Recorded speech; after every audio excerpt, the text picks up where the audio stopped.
Hello, everybody, and welcome back to the Vision High School Sports Beat. I'm Dave Yates. It is time now for the High School Notebook, brought to you by Dunkin' Donuts. America runs on Dunkin'. And we are joined this week by Kyle Crandall, veteran coach from East High Baseball. Kyle, thanks for joining us this week.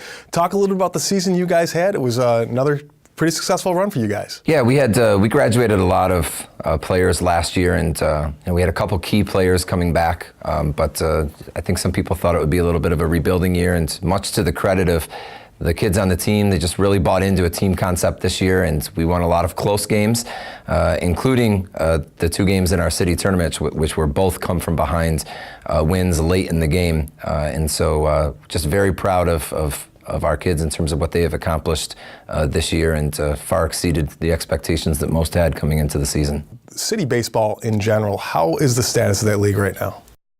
So I know for a while there had been a big knock on city baseball, and I think going back into the early 2000s, East was the only program that had been able to defeat a non-city team in sectionals. We had beaten Churchville Chilai, and I think it was 2005. But the last 3 years, we've had three different teams from our league who have advanced in sectionals by beating a team that was not a city team.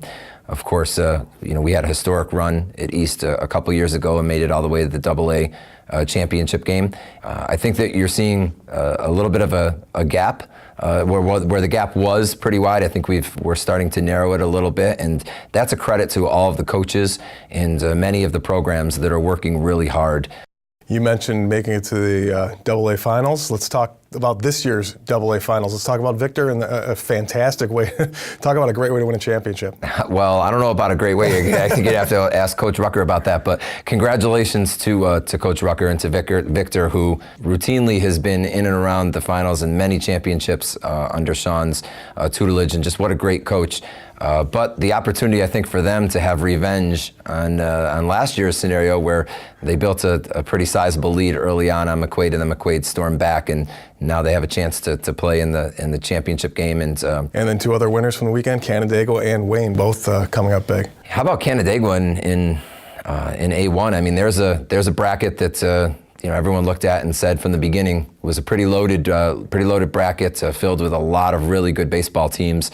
And Canandaigua, who hadn't won a sectional title since 1995 and is now has repeated 3 years in a row.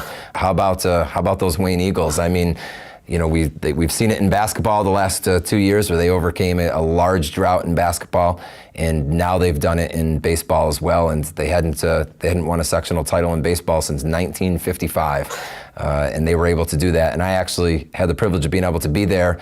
Coach Struzik, I know he's been at it for almost 20 years, give or take a year or two in there, and they should be really proud. He does it the right way, really classy coach. Those kids were a really classy group of kids as well. So it's always nice to see a group that's worked really, really hard overcome a really long drought like they did in Wayne. So they call themselves the Wayne train over there, and they have a lot to be proud of and a very proud accomplishment. Well, thanks so much for joining us, Kyle. Hard to believe that sectional championships are over in baseball for another year. This has been the Dunkin' Donuts High School Notebook.